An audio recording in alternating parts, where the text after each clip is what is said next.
Welcome back to Elden Ring. In this video we're going to be taking a look at another build that is incredibly powerful. And this one is actually using a boss weapon. I'd say the boss is about mid-game, that sort of area. You can get there earlier than mid-game, but you're not going to be leveled up enough. There used to be a cheese for it, like a full-on exploit, but the developers patched it out with 1.03. And if we take a look on our map, the boss is Mog. You have to get to this area, which you can do when you are at the first step. You'll see an NPC there called White-Faced Var. I mean, a lot of people have killed him, but he's eventually going to lead you up to Rose Church. You're going to have to invade other players 3 times. He's going to give you a medal at the end of the quest. That medal will take you to Mog's area. If not, I believe you can get here later in the game as well. But when you do get here, there's going to be a boss in this area called Mog. You take him down, you take his remembrance to the Round Table Hold, and you can claim the weapon I have in my hands. But just quickly, before we go any further into the video, if you're not currently subbed to the channel, make sure you do sub, turn notifications on. If you enjoyed the video, don't forget to leave a like. All support is greatly appreciated. And if you want to support me further as a creator, then check out the links in the description. And let's get back to it.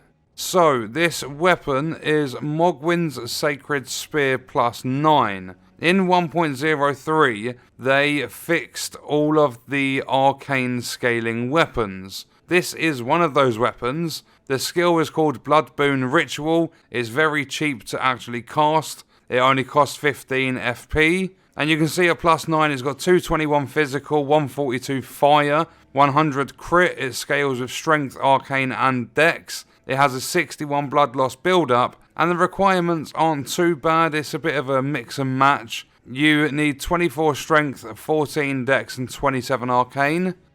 But this is a great spear, and there's a lovely enemy out here that we can use this on, providing I don't screw it up. So if I do my left trigger, you'll see that it's not hurt him a lot, but it started with the blood. He's absolutely melted me. Whoa, do not stand any Scarlet Rot. I don't know why, but when it comes to me showing off builds, I never do well. You'll see, just off that one skill use, 2,300 damage to him.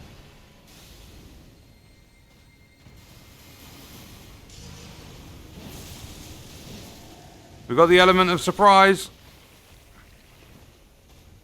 Go away with that Scarlet Rot.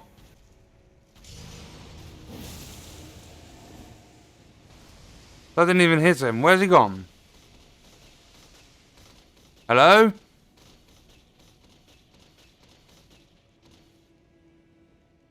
He got stuck in the wall. No, why is he gone back there? I thought he glitched out in the wall. 2360 with that. He's not going to last much longer. I've absolutely ruined him. I just look at his health bar. Come on. And yeah, gotcha. And we got a Lord's Rune. So you can see, if you're using Bloodboon Ritual, I'll show you on some earlier enemies, because obviously we took down a boss, or at least like a mini-boss. If we go to the Waypoint Ruins, we're going to take down the big guys that walk the caravan. The best thing about this is when you use Bloodboon Ritual, not only does it proc blood on the weapon, it causes all that damage. So if we come over to these, and I press my left trigger, it's going to make them both bleed, and then one stab, you're gone, one stab, you're gone. But anyone else that wants to start, so this guy, yeah, I'm afraid you can get off your horse. Oh, okay, he actually survived it with probably like 1 HP. But if I use Bloodboon Ritual again, it's got a nice little AoE, so if anyone's coming close to you when you use it, there you go, 800 damage there. If anyone is coming close to you when you use it, it's going to damage them. Don't hit me, don't hit me, don't hit me. There we go, lovely. 4 kills. It's so easy with these weapons to kill these enemies. I know they're like early game enemies, but... Ow, they do still hit you. Like these Cadens, these do hit quite hard. And he's not actually going to let me... What's he doing? He's doing it again. Dude, give me a chance to... Come on. Yeah, there we go, see? They can be quite tough to take down. They're a little bit stronger than the undead. Got his chest as well. But you can do, like, quick running attacks and, like, jumping attacks and stuff.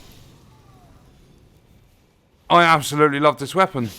Because before 103, or 1.03, it was rubbish to use. It was so bad to use. Just because weapons weren't scaling properly with Arcane. But now they are. There's just so many options out there. If we go to another set of big guys walking a caravan, but there's also a pumpkin head here, and they're a lot stronger because they're just outside the capital. And obviously I'm running this weapon just by itself. If you pair it with a nice shield or something like that, you're going to be dealing high damage with blood loss build up. It's just going to be absolutely fantastic. And you can see it's got like a... It's basically like a triple tick.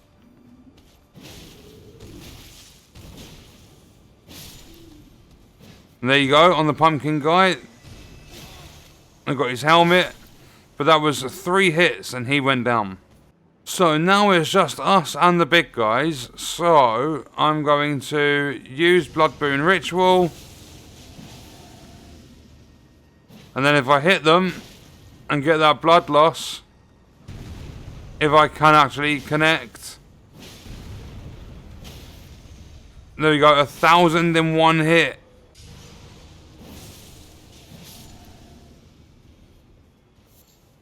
Okay, those really shouldn't have got involved. And you silly sausage. What a bad time to make your advance. So with this spear, you obviously have to take down Mog. If I go back to the Site of Grace, just so I'm safe. So you obviously do need to defeat Mog. Then you need to basically exchange the remembrance for the weapon. But I wouldn't say it's the best weapon in the game. It's just something that's now a lot more viable due to 1.03. It looks really good. It's a big... What is it they call it? It's a great spear. So putting it to +9, you can use Blood Boon Ritual. It's not expensive for FP. It's got good physical, good fire. It's got blood loss build up. The attribute requirements aren't too high. And you can run it alongside a nice shield that's going to give you a good guard boost and all that sort of stuff. But not only that, if you do put on things like Lord of Blood's Exaltation, any blood loss, and it's just going to increase your attack power. So there's lots of ways you can improve it and just make it even better. But you've seen the sort of damage you get from this. We managed to take down a late game Erdtree avatar. We've taken down the big guys up at Altus Plateau. We took down the big guys easily down at Waypoint Ruins. So since 1.03 and the changes to Arcane and just making it work, this and, I mean, pretty much every Arcane weapon in the game is now viable. There's just some that are much better than others. And I'll be running loads of tests, I'll be putting loads of builds together, all that sort of stuff. I'll be showcasing a lot of different weapons. And I do actually have an unusual build coming very soon, so stay tuned to the channel. But what we're going to do for now is leave that video there. Let me know your thoughts and stuff in the comments, and I'll see you in the next one. I hope you guys enjoyed it.